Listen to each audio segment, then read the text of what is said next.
Assalamualaikum warahmatullahi wabarakatuh. Alhamdulillah, jumpa kembali dengan saya, Ibu Sumiati, di channel Sumiati Hadi. Kali ini, saya akan menjelaskan tentang soal uji kompetensi keahlian akuntansi tahun pelajaran 2023-2024, yaitu soal paket 4 UD Mudah Hasil. Di video kali ini, yang akan saya jelaskan adalah penyelesaian kertas kerja atau worksheet 10 kolom, ya. Sebelum kita mulai, mari sama-sama kita melafazkan basmalah. Bismillahirrahmanirrahim. Nah, ini adalah lembar kerja akan kita gunakan untuk penyusunan worksheet atau kertas kerja 10 kolom ya.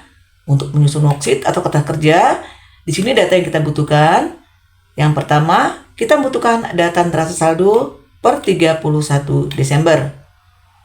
Nah, untuk data neraca saldo ini bisa kita lihat di soal. Ya. Nah, ini adalah data neraca saldo atau trial balance per 31 Desember 2022 milik UD Mudah Hasil.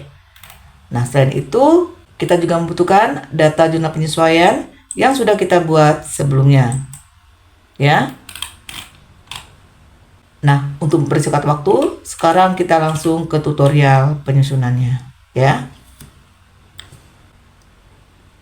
Nah, ini adalah lembar kerja worksheet ya, 10 kolom.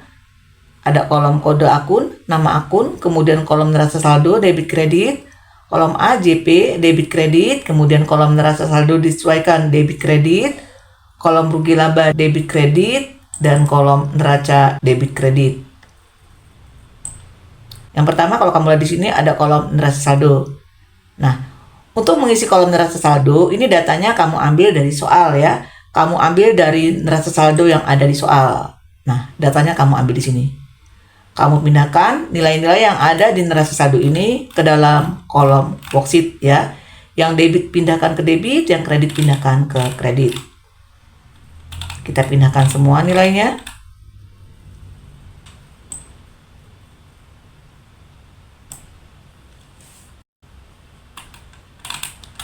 Kita cek sekarang ya.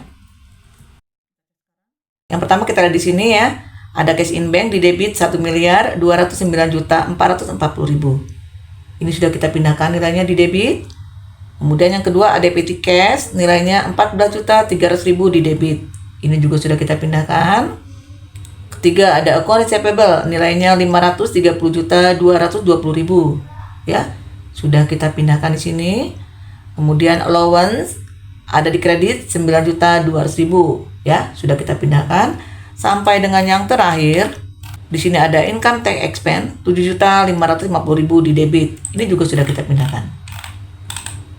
Ya, income tax expense 7.550.000 sehingga jumlahnya balance ya 3.833.145.000.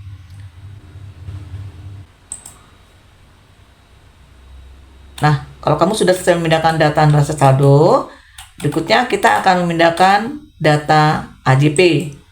Untuk mengisi kolom AJP, ini datanya kita ambil dari jurnal penyesuaian yang sudah kita buat sebelumnya, ya. Kita ke jurnal penyesuaian yang sudah kita buat sebelumnya. Ini jurnal penyesuaian yang sudah kita buat sebelumnya.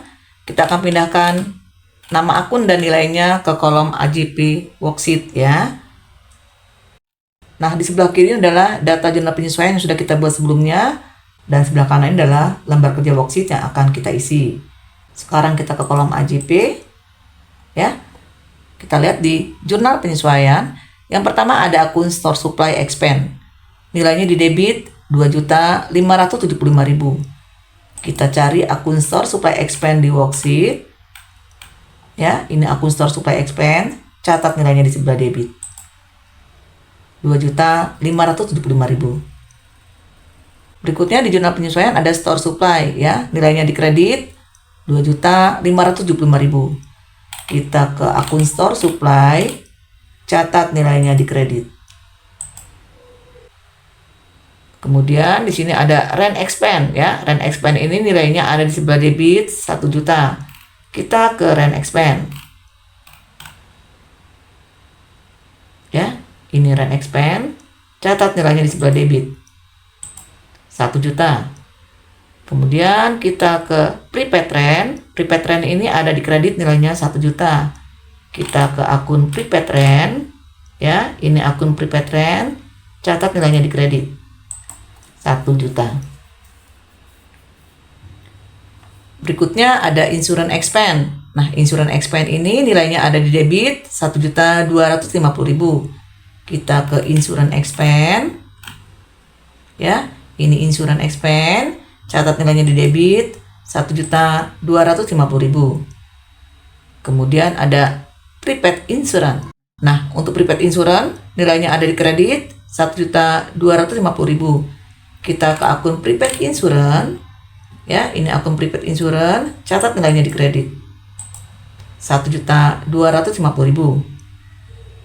Berikutnya ada bad debt, ya, ada akun bad debt. Akun bad debt ini nilainya ada di debit, ya, 4.055.500. Kita ke akun bad debt, ya, ini akun bad debt, catat nilainya di debit 4.055.500. Kemudian di sini ada akun allowance, ya, allowance ini nilainya ada di kredit 4.055.500. Kita ke akun allowance, ya, ini akun allowance, catat nilainya di kredit 4.055.500. Berikutnya kita lihat di sini ada akun depreciation expense, nilainya di debit 700.000. Kita ke akun depreciation expense, ya, ini akun depreciation expense, catat nilainya di sebelah debit 700.000. Kemudian ada akun equipment accumulated debt, nilainya di kredit 700.000. Kita ke akun equipment accumulated debt, ya, ini akun equipment accumulated debt, catat nilainya di kredit 700.000. Berikutnya di sini ada akun wages and salaries. Nah, wages and salaries ini nilainya ada di debit 3.550.000. Kita ke wages and salaries, ya, ini akun wages and salaries, catat nilainya di debit. Kemudian di sini ada akun expense payable. Nah, untuk akun expense payable ini nilainya ada di kredit 3.550.000. Kita ke akun expense payable, ya. Nah, ini akun expense payable, catat nilainya di kredit 3.550.000. Kemudian di sini ada akun PPN outcome. Nah, PPN outcome ini nilainya ada di debit 70.385.000. Kita ke PPN outcome, ini PPN outcome, catat nilainya di debit. Kemudian ada PPN income. PPN income ini nilainya 45.860.000 di kredit. Kita ke PPN income, catat nilainya di kredit. Kemudian ada PPN payable. PPN payable ini nilainya ada di kredit 24.525.000. Kita ke PPN payable, catat nilainya di kredit. Ya. Nah, terakhir kita ke akun income tax expense, ya. Income tax expense ini nilainya ada di debit 2.892.500. Kita ke akun income tax expense, ya, catat nilainya di debit 2.892.500. Berikutnya ada income tax payable. Nah, income tax payable ini nilainya ada di kredit 2.892.500. Kita ke akun income tax payable, ya, ini akun income tax payable, catat nilainya di kredit 2.892.500. Nah, kalau sudah selesai, maka di sini kolom AJP-nya kamu jumlahkan, ya. Jumlahnya harus balance. Debit kreditnya, ya, 86.408.000. Nah, berikutnya kalau sudah selesai mengisi kolom AJP, kita akan mengisi kolom neraca saldo disesuaikan. Nah, untuk neraca saldo disesuaikan, ini merupakan penjumlahan dari kolom neraca saldo ditambah AJP. Jadi kalau misalnya di neraca saldo ada di debit, di AJP ada di debit, berarti kita tambah. Nilainya letakkan di debit. Kemudian kalau misalnya di neraca saldo ada di kredit, di AJP ada di kredit, itu juga ditambah. Nilainya kita letakkan di kredit. Sementara kalau misalnya di neraca saldo ada di debit, kemudian di AJP ada di kredit, ini berarti nilainya kita kurangi. Begitu juga kalau misalnya di neraca saldo ada di kredit, kemudian AJP ada di debit, itu juga kita kurangi. Nah, kalau misalnya hanya ada di salah satunya, apakah di neraca saldo ataupun di AJP, berarti kita cukup memindahkannya saja. Ya, kita mulai pengisiannya sekarang. Kamu lihat di sini, yang pertama akun cash in bank. Cash in bank ini hanya ada di neraca saldo saja, di AJP tidak ada. Berarti kita letakkan nilainya di sebelah debit. Kenapa? Karena di neraca saldo ada di debit. Ya, begitu juga dengan petty cash dan account receivable. Ini nilainya hanya ada di neraca saldo sebelah debit. Ya, kita pindahkan saja nilainya di sebelah debit. Kemudian allowance. Allowance ini nilainya ada di kredit neraca saldo 9.200.000. Sementara di AJP ada di kredit 4.055.500. Kredit ketemu kredit berarti kita tambah ya, nilainya letakkan di kredit. 13.255.500.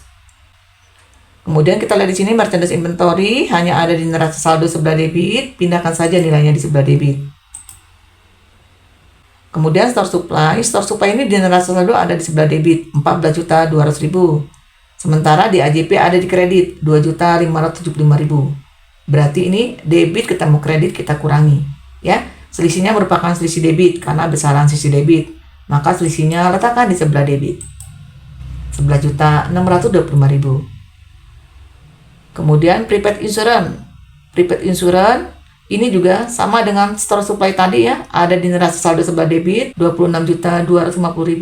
Kemudian di AJP ada di kredit 1.250.000. Berarti debit ketemu kredit kita kurangi ya, jadi 25 juta. Kemudian prepaid rent. Nah, prepaid rent ini di neraca saldo ada di debit 33.750.000. Kemudian di AJP ada di kredit 1 juta.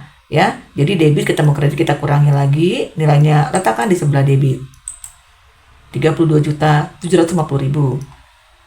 Berikutnya equipment at cost. Nah, equipment at cost ini nilainya hanya ada di neraca saldo ya, berarti kita pindahkan saja nilainya di sebelah debit. Kemudian equipment accumulated debt. Nah, untuk equipment accumulated debt ini di neraca saldo ada di sebelah kredit, kemudian di AJP ada di kredit. Berarti kredit ketemu kredit kita tambah ya, nilainya letakkan di kredit. Kemudian account payable. Account payable ini hanya ada di neraca saldo kredit, kita pindahkan saja nilainya di kredit. Kemudian expense payable ini di neraca saldo ada di kredit, kemudian di AJP ada di kredit. Berarti kredit ketemu kredit kita tambah ya, nilainya letakkan di kredit. Kemudian income tax payable. Nah, income tax payable dan PPN payable ini hanya ada di AJP saja ya, berarti kita pindahkan saja nilainya di kredit. Kemudian di sini kita lihat ada PPN outcome. Nah, PPN outcome ini di neraca saldo ada di kredit, di AJP ada di debit. Kredit ketemu debit kita kurangi ya, nilainya jadi 0.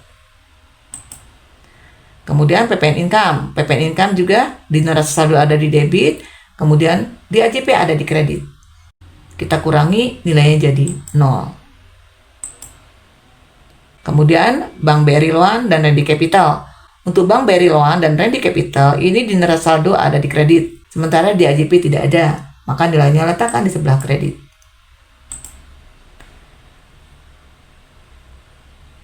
Kemudian Randy Drawing. Nah, Randy Drawing ini hanya ada di neraca saldo sebelah debit, kita catat nilainya di sebelah debit.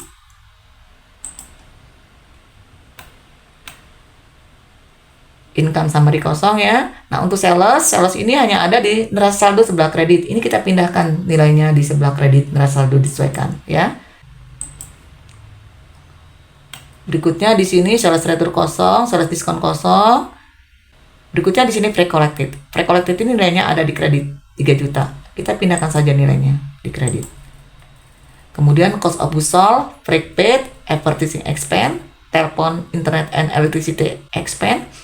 Ini semua nilainya hanya ada di neraca saldo sebelah debit. Kita pindahkan saja nilainya di sebelah debit.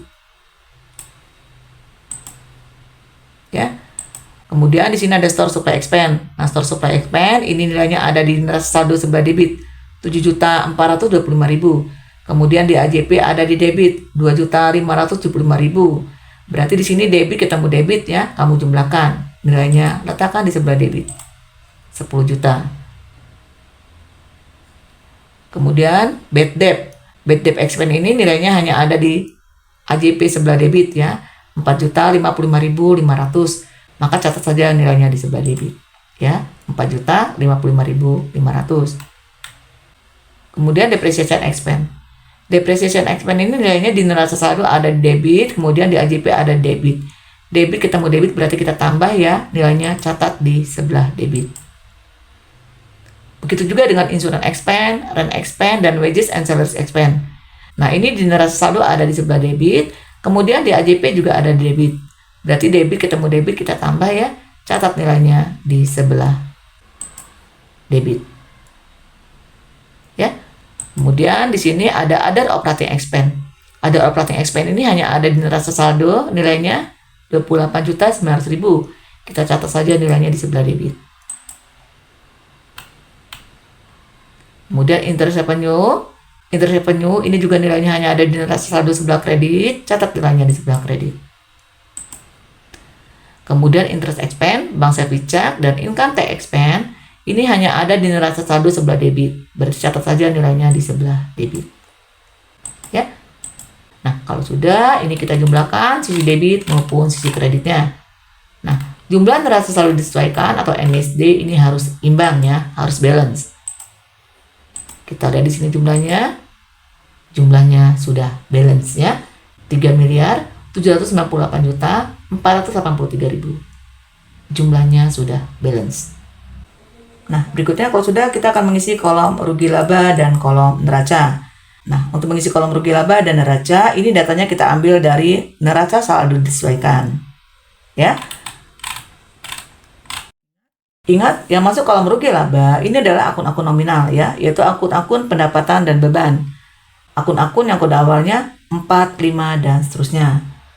Sementara yang masuk ke dalam kolom neraca ini adalah untuk akun-akun real ya, yaitu akun-akun yang kode awalnya 1, 2, dan 3 ya.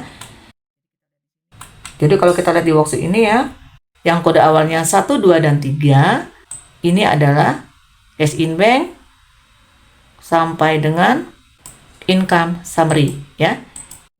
Ini yang kode awalnya 1, 2, dan 3. Nah, nilai-nilai yang ada di neraca saldo disesuaikan ini semua kamu pindahkan ke kolom neraca. Yang debit pindahkan ke debit, yang kredit pindahkan ke kredit ya. Jadi kamu pindahkan di sini. Yang debit pindahkan ke debit, yang kredit pindahkan ke kredit. Ya. Bisa kita lihat di sini. Cash in bank ada di debit, kita pindahkan ke debit. Kemudian petty cash ada di debit, kita pindahkan nilainya di debit. Sampai dengan kamu lihat di sini ada R&D driving ya, ada di sebelah debit, letakkan nilainya di debit. Nah, kalau kita sudah pindahkan yang kode 1, 2, dan 3, berikutnya kita akan pindahkan kode 4, 5, dan seterusnya ya. Berarti di sini dimulai dari sales sampai dengan income tax expense. Ya, akan kita pindahkan nilai yang ada di neraca saldo disesuaikan ini ke dalam kolom rugi laba. Ingat, yang kredit pindahkan ke kredit, yang debit pindahkan ke debit. Ya, kita pindahkan ke kolom ini, ke kolom rugi laba. Ya, bisa kita cek untuk sales ya, ini ada di kredit 1.533.525.000. Ini sudah kita pindahkan di sebelah kredit rugi laba.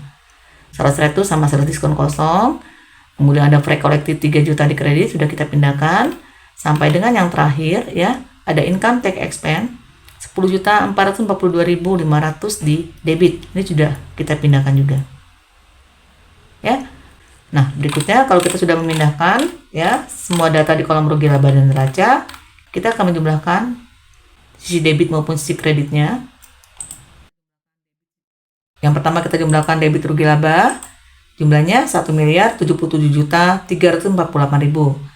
Kemudian kredit rugi laba ini juga kita jumlahkan 1.545.225.000. Begitu juga dengan yang neraca. Yang neraca ini sisi debitnya juga kita jumlahkan juga ya. Jumlahnya 2.721.135.000. Kemudian sisi kreditnya juga kita jumlahkan ya. Sisi kredit neraca ini kita jumlahkan juga. Jumlahnya 2.253.258.000. Nah, kalau kamu lihat di sini di kolom rugi laba, ini sebelah kredit lebih besar daripada sebelah debit ya. Jadi sebelah kreditnya ada 1.545.225.000. Sementara di sebelah debitnya ini ada 1.077.348.000. Ini kamu kurangi ya. Selisihnya ini merupakan laba ya, karena besaran sisi kredit daripada debit. Artinya besaran pendapatan daripada beban-bebannya. Nah, selisihnya 467.877.000. Nah, begitu juga dengan yang di neraca. Yang di neraca ini juga debit dan kreditnya harus kamu kurangi. Nah, selisihnya kalau di rugi laba ada di sebelah debit, maka di neraca ini selisihnya harus kamu catat di kredit. Ya, kalau kita kurangi 2.721.135.000 dikurangi dengan 2.253.258.000 besaran sisi debit. Selisihnya ini harus sama dengan selisih rugi laba ya. Kita lihat di sini selisihnya sama ya, yaitu 467.877.000. Kalau sudah, ini kamu jumlahkan ya. Begitu juga dengan kreditnya. Begitu juga dengan neraca ya, dijumlahkan juga. Ya, jadi kalau kita lihat di sini Budi Muda Hasil ini memperoleh laba ya. Labanya sebesar 467.877.000. Bisa dipahami ya? Demikianlah video pembelajaran dari saya. Semoga video pembelajaran kali ini bermanfaat. Sampai bertemu di video pembelajaran berikutnya. Jangan lupa subscribe, like, comment, and share. Saya Heri. Wassalamualaikum warahmatullahi wabarakatuh.